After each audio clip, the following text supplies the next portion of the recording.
Hello എല്ലാവർക്കും sunshine ടേൽസിലേക്ക് സ്വാഗതം. ഇതിപ്പോ കല്യാണം കഴിഞ്ഞിട്ട് രണ്ടാമത്തെയോ മൂന്നാമത്തെയോ ദിവസം കേട്ടോ. ഇത് എല്ലാവർക്കും ലൂധിയാനയിലെ അടുക്കളയിൽ നിന്ന് ഗുഡ് മോർണിംഗ്. എൻ്റെ ഭർത്തുവിൻ്റെ രണ്ടാമത്തെ ചേച്ചിയും കൂടെ രാവിലത്തേക്കുള്ള ചപ്പാത്തി ഉണ്ടാക്കിക്കൊണ്ടിരിക്കുക കേട്ടോ. അപ്പം അതിൻ്റെ ഇടയ്ക്ക് അവർ സംസാരിക്കണമൊക്കെ ഉണ്ട്. ഇപ്പം ഇങ്ങനെ ഈ അടുപ്പിലിങ്ങനെ വെക്കില്ലേ, ഈ പരിപാടി ഞാൻ ചെയ്യാറില്ല കേട്ടോ. പക്ഷേ ഇത് ഇവിടെ ഈ ഒരു നോർത്ത് ഇന്ത്യ ആ ഭാഗത്ത് ഇത് ഭയങ്കര യൂഷ്വലായിട്ട് അവർ ചെയ്യുന്നൊരു സംഭവമാണ്. പക്ഷെ ഞാനിതിങ്ങനെ ചെയ്യാറില്ല. ഇവിടെ വന്നിട്ട് ഇവരിങ്ങനെ ചെയ്യുന്നത് കണ്ടേക്കുന്നത്, ഇത് ടി വിയിൽ കണ്ടിട്ടുണ്ട്. പക്ഷെ നേരിട്ട് നമ്മളിങ്ങനെ കാണുന്നത് ആദ്യമായിട്ടാട്ടോ. ഞാനിതുവരെ ചെയ്തിട്ടില്ല, ആരും ചെയ്യുന്നത് കണ്ടിട്ടുമില്ല. നമ്മുടെ വീട്ടിലിങ്ങനെ ചെയ്തത് ഞാൻ കണ്ടിട്ടില്ല. അപ്പോൾ ഇവനിങ്ങനെ ഹെൽപ്പ് ചെയ്യണതിനൊന്നും ഒരു മടിയും ഇല്ലാത്ത കൂട്ടത്തിലാട്ടോ. അങ്ങനെ ചെയ്യാനൊന്നും ഒരു മടിയില്ല, കുക്ക് ചെയ്യാനും ഒരു മടിയില്ല, ആൾക്കാരെ കഴിപ്പിക്കാനും ഒക്കെ ഭയങ്കര ഇഷ്ടമാണ്. അപ്പോൾ അത് ഭക്ഷണമൊക്കെ കഴിച്ച് കഴിഞ്ഞിട്ട് ഞങ്ങളിങ്ങനെ ഏറ്റവും മുകളിലേക്ക് വന്നു. ചെറിയൊരു തണുപ്പുള്ള സമയം കേട്ടോ. അപ്പോൾ ഏറ്റവും മുകളിലേക്ക് വന്നപ്പം അവിടുന്ന് കണ്ടതാട്ടോ പിള്ളേർ ഇങ്ങനെ എന്തോ ഒരു കാര്യത്തിന് പ്രൊട്ടസ്റ്റ് ചെയ്യണം കേട്ടോ കണ്ടത്. ഇത് എന്തുട്ട് സംഭവം എന്ന് ഞാനിപ്പോൾ ഓർക്കണില്ല. അപ്പോൾ നമ്മുടെ വീടിൻ്റെ ഏറ്റവും മുകളിൽ നിന്നുള്ള കാഴ്ച കേട്ടോ ഈ കാണണേ. വലിയ തണുപ്പ് അല്ല, വലിയ ചൂടും ഉണ്ടായിരുന്നില്ല, ഒരു ചെറിയ തണുപ്പും ഉണ്ടായിരുന്നു. അപ്പം മുകളിൽ വന്നിരിക്കാൻ നല്ല രസമായിരുന്നു കേട്ടോ. അപ്പോൾ കഴിച്ചൊക്കെ കഴിഞ്ഞിട്ട് നിങ്ങൾ കുറച്ച് നേരം ഇങ്ങനെ വന്നിരുന്ന് വർത്താനം പറയുമായിരുന്നു. അപ്പോൾ അവൻ്റെ കാര്യങ്ങളൊക്കെ പറയായിരുന്നു കേട്ടോ. ഇങ്ങനെ വന്നിരുന്നിട്ട് ഈ ഒരു സമയത്തൊക്കെ കട്ടിലില്ലേ, നമ്മുടെ നാടക്കട്ടിൽ, കയറുകട്ടിലല്ല, പക്ഷെ ഇങ്ങനെ പിന്നിട്ട പോലെ നമ്മൾ പണ്ട് ഇങ്ങനെ ഓലയൊക്കെ മെടഞ്ഞ് വീട് പണിയില്ലേ, അതുപോലെ മെടഞ്ഞിട്ടുള്ള കട്ടിലില്ലേ, ഓല വെച്ചിട്ടല്ല കേട്ടോ. അതിന് എന്താ പറയാ, നാടക്കട്ടിൽ നിന്നാണ് ഞങ്ങളൊക്കെ പറയാറുള്ളത്. അപ്പം ആ കട്ടിലൊക്കെ ഇട്ടിട്ട് കിടക്കുമായിരുന്നു എന്നുള്ള കഥയൊക്കെ പറയായിരുന്നു. അത് കഴിഞ്ഞിട്ട് ഞാൻ താഴത്തേക്ക് വന്നപ്പോഴാണ് രണ്ടാമത്തെ ചേച്ചി നിക്കി എന്നാട്ടോ അവളെ വീട്ടിൽ വിളിക്കണം. നിക്കി ഇതേ പച്ചക്കറി മേടിക്കാൻ വണ്ടികൾ ഇങ്ങനെ വരും അവിടെ വീട്ടിൽ ഫ്രണ്ടിൽ. സിറ്റീസിലാട്ടോ അത് വരിക, ഉള്ളിലേക്കൊന്നും ഇങ്ങനെ വരാറില്ല. അപ്പോൾ ഇങ്ങനെ ബൈക്കിൻ്റെ പിന്നിൽ ഇങ്ങനെ സംഭവം സെറ്റ് ചെയ്തിട്ട് പച്ചക്കറികളും പിന്നെ ബേക്കറി ഐറ്റംസ് ഇല്ലേ അതും പിന്നെന്തുട്ടാ ബ്രെഡ്, മുട്ട, പഴം, ബട്ടർ, ഇങ്ങനെയുള്ള സകലമാന സാധനങ്ങൾ ഇങ്ങനെ വീടിൻ്റെ മുമ്പിൽ വരും കേട്ടോ. പിന്നെ എന്തുട്ടാ ഇലക്ട്രോണിക്സ് ശരിയാക്കണത്, പിന്നെ അങ്ങനെ പല സാധനങ്ങളും വരും. അപ്പോൾ അതൊക്കെ വാങ്ങിയിട്ട് ഇതിൻ്റെയൊക്കെ കഥ കേട്ടിരുന്ന് വൈകുന്നേരം ആയപ്പം ഞങ്ങൾ പുറത്തേക്ക് ഇറങ്ങി റിസപ്ഷനുള്ള ലെഹങ്ക നോക്കാൻ വേണ്ടിയിട്ട്. അപ്പോൾ ഈ ഒരു സ്ട്രീറ്റ് എന്ന് പറയുന്നത്, what was the street name baby? Shastri Nagar. അതിൻ്റെ പിന്നിൽ എന്തോ വലിയൊരു കഥയൊക്കെ ഉണ്ട് കേട്ടോ, ശാസ്ത്രി നഗർ എന്നുള്ള ആ ഒരു സ്ട്രീറ്റിൻ്റെ ഇതിൽ. പക്ഷെ എന്താണെന്ന് ഞാനിപ്പോൾ ഓർക്കണില്ല. പിന്നൊരു സമയത്ത് നമുക്ക് എപ്പോഴെങ്കിലും അതിനുള്ളൊരു ഓപ്ഷൻ കിട്ടി അതിൻ്റെ കഥ പിന്നെ പറഞ്ഞുതരാം കേട്ടോ. അപ്പോൾ ഇതേ ഇവിടെ എവിടെയോ ആണ് നമ്മൾ ഈ സംഭവം റിസപ്ഷനുള്ള ലെഹങ്ക നോക്കാൻ വന്നത്.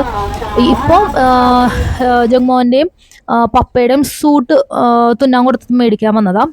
അത് കഴിഞ്ഞിട്ട് അവിടുന്ന് ഇറങ്ങിയിട്ട് നിക്കിക്ക് റിസപ്ഷൻ ഇടാനുള്ള ഡ്രസ്സിൻ്റെ തുണി നോക്കാൻ വേണ്ടി വന്നതാണ്. ഇവിടെ വന്ന് കയറിയിട്ടുണ്ടല്ലോ, ഒരു മായാലോകം പോലെ എനിക്ക് തോന്നിയത്. ലൂധിയാന എന്ന് പറഞ്ഞാൽ തന്നെ ഇൻഡസ്ട്രിയൽ ഏരിയ ആണ്. തുണികൾക്കാണെന്നുണ്ടെങ്കിലും കിടിലൻ സ്ഥലമായിരുന്നു കേട്ടോ. ഇത് ഇവരുടെ കടയുടെ മുമ്പിൽ തന്നെ ഡൈ ചെയ്യണ സ്ഥലം ഉണ്ടായിരുന്നു. വലിയ വിലയൊന്നുമില്ല കേട്ടോ. ഡൈ ചെയ്യാൻ ചോദിച്ചപ്പോൾ എന്തോ 450-500 എത്രയോ പറഞ്ഞത്, ഇപ്പോൾ കറക്റ്റായിട്ട് ഓർക്കണില്ല. പക്ഷെ ഇവിടെ ഇഷ്ടം പോലെ കളറുകൾ ഉണ്ടായിരുന്നു കേട്ടോ. ഞാനൊന്നും എടുത്തൊന്നുമില്ല, അവർക്ക് എടുക്കാൻ വേണ്ടിയിട്ട് വന്നത് അവളെടുത്തു. നല്ല ഭംഗിയുണ്ടായിരുന്നു. അവളെടുത്തതിൽ എനിക്കത് കാണിക്കാൻ പറ്റിയില്ല കറക്റ്റായിട്ടുള്ളത്. അവൾ ഫുള്ള് പാൻറ്റും ടോപ്പും ദുപ്പട്ടയും പിന്നെ അതിനൊക്കെയുള്ള ലൈനിങ്ങും ഒക്കെ എടുത്തിട്ടും 5000-ന് താഴെ ആയുള്ളൂ കേട്ടോ. അപ്പോൾ ദേ നമ്മൾ ലെഹങ്ക പർച്ചേസിങ്ങിനുള്ള സ്ഥലത്തേക്ക് വന്നു. ആദ്യം ബ്ലൂ ആണ് നോക്കിയത്, പക്ഷെ അത് ആർക്കും ഇഷ്ടപ്പെട്ടില്ല. പിന്നെ സെക്കൻഡ് വൺ ഇതായിരുന്നു. ഇതിൻ്റെ ദുപ്പട്ടയ്ക്ക് തന്നെ ഉണ്ടല്ലോ ഭയങ്കര വെയിറ്റ് ആയിരുന്നു. കളറൊക്കെ നല്ലതായിരുന്നു, പക്ഷെ അത്യാവശ്യം നല്ല വെയിറ്റ് ഉണ്ടായിരുന്നു. എന്നാലും ഇത് ആർക്കും അത്രയ്ക്ക് അങ്ങോട്ട് ഇഷ്ടപ്പെട്ടില്ല. കാരണം ഇട്ടിട്ട് നടക്കലൊന്നും എളുപ്പമുള്ള പരിപാടിയല്ല. കാണുമ്പോഴൊക്കെ നല്ല ഭംഗിയുണ്ടെന്നുള്ളത് ശരിയാ, പക്ഷെ ഇട്ടിട്ട് നടക്കുന്ന നമ്മളുടെ ഇടപാട് തീരും. അതുകൊണ്ട് ഞാൻ ഇത് എടുത്തില്ല. പക്ഷെ നല്ല ഭംഗിയുണ്ടായിരുന്നു കാണാൻ. പിന്നെ എല്ലാവർക്കും ഒരുപോലെ ഇഷ്ടപ്പെട്ടത് ഈ ഒരു സംഭവം കേട്ടോ, ഈ മെറൂൺ. പക്ഷേ ഇതിൻ്റെ ദുപ്പട്ട ഉണ്ടല്ലോ, അതിനൊരു ഗുമ്മുണ്ടായിരുന്നില്ല. കാരണം ഗ്രേ കളറായിരുന്നു അത്. ലെഹങ്ക മെറൂൺ ആയിരുന്നു. ഇപ്പൊ നമുക്ക് കാണുന്നുണ്ടാവുമല്ലോ, നല്ല ഭംഗിയുണ്ടായിരുന്നു കേട്ടോ കാണാൻ. ഇത് തന്നെ എല്ലാവർക്കും ഒരുപോലെ ഇഷ്ടപ്പെട്ടത്. എന്നാലും ഉണ്ടായിരുന്ന ബാക്കിയുള്ളതും നമ്മൾ ട്രൈ ചെയ്തു. പക്ഷെ ഇത് ഓക്കെ പറഞ്ഞു എല്ലാവരും. അപ്പൊ ഇത് ഒരു ചോയ്സ് ആയിട്ട് മാറ്റി വെച്ചു. പിന്നെ വന്നത് ഇതിങ്ങനെ എന്താ പറയാ, അങ്ങനെ ഭുംന്ന് നിൽക്കും. അതുകൊണ്ട് തന്നെ ഇത് വലിയ ഇഷ്ടപ്പെട്ടില്ല ആർക്കും. രാജാറാണിയുടെ ആയിരുന്നു ഇത്, ഒരു ലൈറ്റ് പിങ്ക് ഷെയ്ഡ്. എന്തുകൊണ്ടാന്ന് ഇപ്പൊ എനിക്ക് ഈ വീഡിയോയിൽ നോക്കിയിട്ട് ഒരു കുന്തോ മനസ്സിലാവണില്ല. പക്ഷെ എന്നാലും കുഴപ്പമില്ല, ഇതും നല്ലതായിരുന്നു. എന്നാലും എല്ലാവർക്കും മെറൂൺ ഇഷ്ടപ്പെട്ടതുകൊണ്ട് നമ്മൾ അത് തന്നെയാണ് ഫൈനലി ചൂസ് ചെയ്തത്. പക്ഷെ എന്നാലും ഇപ്പൊ ഇവരിങ്ങനെ സെറ്റ് ചെയ്ത് കാണിക്കണില്ലേ ദുപ്പട്ട, അതുപോലെ ഒന്നും അല്ലാട്ടോ നമ്മൾ റിസപ്ഷൻ ഇട്ടത്. അത് വേറൊരു സംഭവമായിരുന്നു. അതിന്റെ വീഡിയോസ് കിട്ടുകയാണെന്നുണ്ടെന്നുണ്ടെങ്കിൽ ഞാൻ പോസ്റ്റ് ചെയ്യാം. പക്ഷെ എനിക്ക് വീഡിയോസ് ഒന്നും ഇതുവരെ കിട്ടിയിട്ടില്ല. അവര് ഹൈലൈറ്റ് വീഡിയോ പോലെ എന്തെങ്കിലും തരിക എന്നുണ്ടെന്നുണ്ടെങ്കിൽ പോസ്റ്റ് ചെയ്യാന്നാ വിചാരിച്ചത്. പക്ഷെ അത് എനിക്ക് ഇതുവരെ കിട്ടിയിട്ടില്ല. അപ്പം നമ്മൾ ആ മെറൂൺ തന്നെ ഫൈനൽ ചെയ്തിട്ട് അവിടുന്ന് ഇറങ്ങി, എന്നിട്ട് നേരെ വീട്ടിൽ പോയി. പക്ഷെ ഇപ്പം ഈ കാണുന്ന ഈ പാനിപൂരിയുടെ സംഭവം കാണുന്നത് പിറ്റേ ദിവസത്തെ കേട്ടോ. എനിക്ക് എല്ലാം കൂടെ ഒരുമിച്ച് ചെയ്യാൻ പറ്റിയിട്ടുണ്ടായിരുന്നില്ല. അപ്പം ഇത് പിറ്റേ ദിവസത്തെ അല്ല, ഈ സംഭവം നമ്മൾ റിസപ്ഷനൊക്കെ കഴിഞ്ഞിട്ട് ലെഹങ്ക തിരിച്ചു കൊടുക്കാൻ വേണ്ടിയിട്ട്. ലെഹങ്ക എടുത്തത് റെൻറ്റിനാണ്, നമ്മൾ വാങ്ങുകയല്ല ചെയ്തത്. വാങ്ങൽ ഒട്ടും പ്രാക്ടിക്കലായിട്ടുള്ളൊരു സംഭവം അല്ലാത്തതുകൊണ്ട് നമ്മളത് വേണ്ടാന്ന് വെച്ചു. അപ്പോൾ റെൻ്റാണ് ചെയ്തത്. പാനിപൂരി കഴിച്ചു. എന്നിട്ട് ഞങ്ങൾ വൈകുന്നേരം കേട്ടോ കൊടുക്കാൻ ഇറങ്ങിയത്. അപ്പോൾ പാനിപൂരിയൊക്കെ കഴിച്ച് ലെഹങ്കയൊക്കെ കൊടുത്ത് ബില്ലൊക്കെ സെറ്റിൽ ചെയ്ത് അവിടെ നിന്ന് ഇറങ്ങിയപ്പോഴത്തേക്കും രാത്രിയായപ്പം എനിക്കൊരു പൂതി ചാട്ട് കഴിക്കാൻ. ശരിക്കുള്ള ചാട്ട് നമ്മൾ കഴിച്ചിട്ടില്ല. ഞാൻ ചാട്ട് കഴിച്ചത് ഇവിടെ കാനഡയിൽ വന്നതിന് ശേഷം. അപ്പം അത് അവരവരുടെ ഇതിനനുസരിച്ച് മോഡിഫൈ ചെയ്തിട്ടാണ് തരിക. അപ്പോൾ ഇവിടേക്ക് ഈ ഭാഗത്തൊക്കെ ഉള്ളത്, അതായത് നോർത്തിലൊക്കെ ഉള്ളത് ശരിക്കും ഉള്ളതായിരിക്കുമല്ലോ. അപ്പം അങ്ങനെ പൊതി തോന്നിയിട്ട് ഞാൻ ചാട്ട് കഴിക്കാൻ വേണ്ടി ഇറങ്ങി. പക്ഷെ ഇങ്ങനെ നടന്നിട്ടും ചാട്ടിൻ്റെ കട എവിടെയാണെന്ന് അന്വേഷിച്ചിട്ട് കാണാനില്ല. അപ്പോൾ എന്നിട്ട് ഞങ്ങൾ മൂത്ത ചേച്ചീനെ, യഷ് എന്നാണ് പേര്, യഷ്പ്രീത്, യഷ്ദീനെ വിളിച്ചു ചോദിച്ചു ചാട്ട് കഴിക്കാൻ പറ്റിയ ഏറ്റവും ബെസ്റ്റ് സ്ഥലം ഏതാണെന്നുള്ളത്. അപ്പോൾ യഷ്ദി പറഞ്ഞു തന്ന സ്ഥലത്തിൻ്റെ പേരാണ് രാജു എന്തൊരു സംഭവം. അതെ, രാജു ചാട്ട് ഭണ്ഡാർ. അപ്പം അതിൻ്റെ ഉള്ളിൽ വന്നു. കാണാൻ വലിയ ലുക്കൊന്നും ഇല്ല കേട്ടോ, ഞാൻ ഭയങ്കര ഹൈഫൈ സംഭവം എന്നല്ല, പക്ഷെ അവിടുത്തെ ഏറ്റവും ഫേമസ് ആയിട്ടുള്ളൊരു സംഭവമാണ്. അപ്പം ഞങ്ങളിത് ഒരു ചാട്ടും പിന്നെ ഒരു നൂഡിൽ ബർഗറും. ഈ നൂഡിൽ ബർഗർ എന്ന് പറഞ്ഞ സംഭവം ഞാൻ ആദ്യമായിട്ടാണ് കേൾക്കണതും ആദ്യമായിട്ടാണ് കണ്ടതും. പക്ഷെ നല്ല രസമുണ്ടായിരുന്നു കേട്ടോ കാണാനൊക്കെ.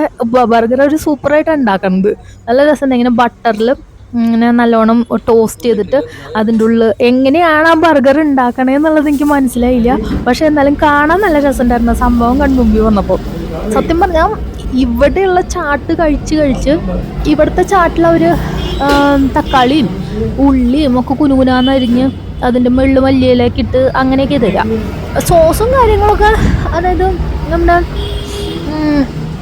എന്തുട്ടാ ഈ ഇമിലി ഇല്ലേ, ഇമിലി സോസ് പുളി, അതും പിന്നെ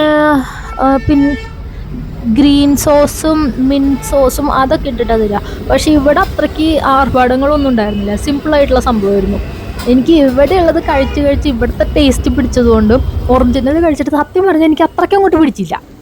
എന്നാലും കുഴപ്പമില്ല, തന്നതല്ലേന്ന് ഓർത്തിട്ട് ഞാൻ കുത്തിയിരുന്ന് കഴിച്ചു. ഇതിൻ്റെ അകത്ത് കപ്പലണ്ടിയൊക്കെ ഇട്ടിട്ടുണ്ട്.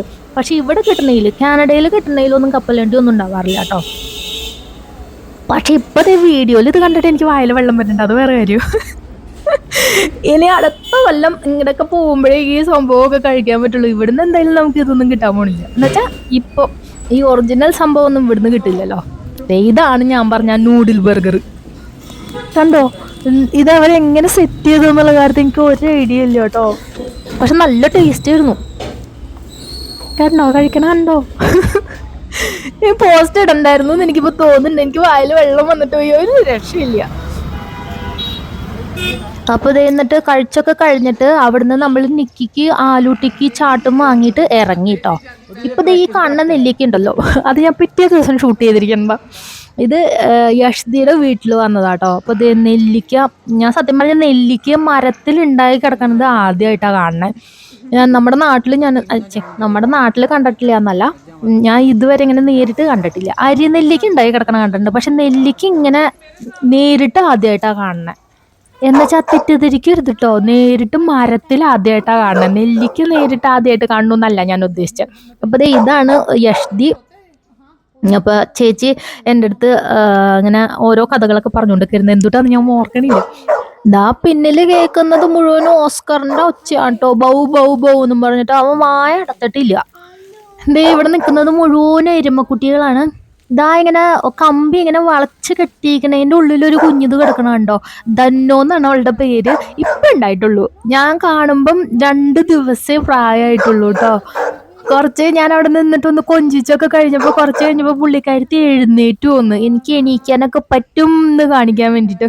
ഇത് ആ പിന്നിൽ നിൽക്കണില്ലേ, അതാണ് അവളുടെ അമ്മ. അതെ കണ്ടോ കണ്ടോ കണ്ടോ, എണീക്കണുണ്ടോ വാലക്കാട്ടിയാട്ടി. ഇപ്പൊ ഒന്ന് സ്ട്രെച്ച് ചെയ്യൂട്ടോ. അതെ ഈ നിൽക്കുന്ന എല്ലാരും കുഞ്ഞുങ്ങളാട്ടോ.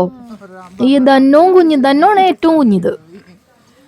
ഈ കാണുന്ന 3 പേരും കുഞ്ഞിത് തന്നെയാ, 3 പേരും കുഞ്ഞുങ്ങളാ. അപ്പൊ യഷ്ദി എൻ്റെ അടുത്ത് പറയാണ് ഇവളുടെ പേര് ഇതാണ്, ഇന്നതാണ് ഇവരുടെ പേര്, അവരുടെ അമ്മ അതാണ് ഇതാണെന്നൊക്കെ പറയുന്നുണ്ട്. പക്ഷെ നമ്മൾ ഒറ്റ ദിവസത്തിൽ കണ്ടതുകൊണ്ട് ഇവരുടെ ആദ്യം പേരോ ഒരു കാര്യം എനിക്ക് ഓർമ്മയില്ല. ധന്നോന്റെ മാത്രം ഓർമ്മയുണ്ട്. പിന്നെ ഒരു പശുക്കുട്ടിയുണ്ട്, ഒരു ഓറഞ്ച് കളറിൽ. അവൾക്ക് പേരിട്ടിട്ടില്ല എന്ന് പറഞ്ഞു. അപ്പൊ ഞാൻ പറഞ്ഞു എന്താ പിന്നെ അവളെ ഓറഞ്ച് തന്നെ വിളിച്ചോളാൻ പറഞ്ഞു. നല്ല ഭംഗിയുണ്ടായിരുന്നു അവളെ കാണാൻ. അവളും കുഞ്ഞിത് തന്നെയാ. പക്ഷെ കുഞ്ഞിതെന്ന് പറഞ്ഞാൽ 1 വയസ്സായി തോന്നുന്നു. ധന്നോന്ന് പറയുമ്പോ 2 ദിവസമല്ലേ ഉള്ളൂ. ആ ഒരു വ്യത്യാസം ഉണ്ട് കേട്ടോ. പക്ഷെ ഇവരുടെ ഇവിടെ എനിക്ക് ഭയങ്കരമായിട്ട് ഇഷ്ടപ്പെട്ടു. വീടും സ്ഥലവും. ഇത് ശരിക്കും ഗ്രാമത്തിലാട്ടോ. എന്നുവെച്ചാൽ ഒത്തിരി അങ്ങോട്ട് ഉള്ളിലേക്ക് പോകണമെന്നില്ല. ഇവിടുന്ന് നമ്മുടെ വീട്ടിൽ നിന്ന്, അതായത് ജഗ്മോന്റെ വീട്ടിൽ നിന്ന് ഒരു 45 മിനിറ്റ്സ് അത്രേ ഉള്ളൂ തോന്നുന്നു യഷ്ദിയുടെ വീട്ടിലേക്ക്. നിക്കിയുടെ വീട്ടിലേക്ക് ആണെങ്കിൽ ആകെ ഒരു 10-20 മിനിറ്റ് ഉള്ളൂ. പക്ഷെ നിക്കിയുടെ വീട്ടിലും ഏകദേശം ഇതുപോലൊക്കെ തന്നെയാ. പക്ഷെ നിക്കിയുടെ വീട്ടിൽ ഞാൻ പോയിട്ടൊന്നും ഷൂട്ടൊന്നും ചെയ്തിട്ടുണ്ടായിരുന്നില്ല. ദേ ആ ഓറഞ്ച് കളറിൽ നിൽക്കണവളെ കണ്ടോ, അത് പശുക്കുട്ടിയാ. അവൾക്ക് തന്നെ പേരില്ലാത്ത കുട്ടി. ആ കാണുന്ന ആ ഒരു ബിൽഡിംഗ് എന്ന് പറഞ്ഞാൽ ഇവരെ നോക്കുന്ന 2 പേരുണ്ട്. അവരും അവിടെ തന്നെയാണ് കിടക്കുന്നത്. അവർക്കുള്ള റൂമും അവിടെ തന്നെയാ. അതിലൊരാളാണ് ഈ പോണത്. ഇവരെ നോക്കുന്നതിൽ ഒരാളാണ് ആ പോയത്.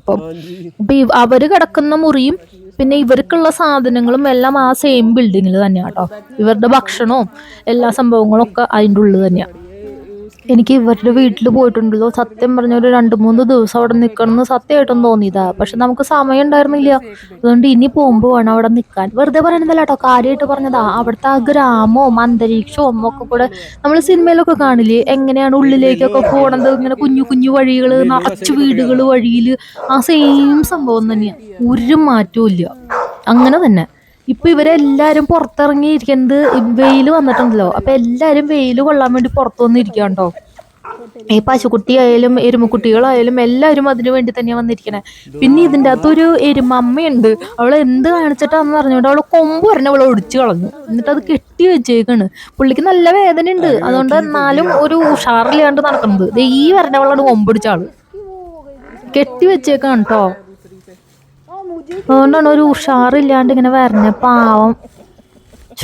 കണ്ടപ്പോ എനിക്ക് വിഷമായി. വേദന ഇവർക്ക് പറയാൻ പറ്റില്ലല്ലോ. എന്തായാലും നമ്മളിവിടെ കുറച്ച് നേരം നിന്നുള്ളൂ യഷ്ദിയുടെ വീട്ടിൽ. ഒറ്റ ദിവസം കൊണ്ട് തന്നെ 3 പേരുടെ വീട്ടിലാണ് പോയിട്ടുണ്ടായിരുന്നു. യഷ്ദിയുടെ വീട്ടിൽ പോയി, നിക്കിയുടെ വീട്ടിലും പോയി. എന്തായാലും നമ്മുടെ വീഡിയോ ഇത്രയേ ഉള്ളൂ. അപ്പം നമുക്ക് അടുത്ത വീഡിയോ ആയിട്ട് കാണാം. അതുവരെ എല്ലാവരും ഹാപ്പി ആയിട്ടിരിക്കുക. God bless you. ബൈ.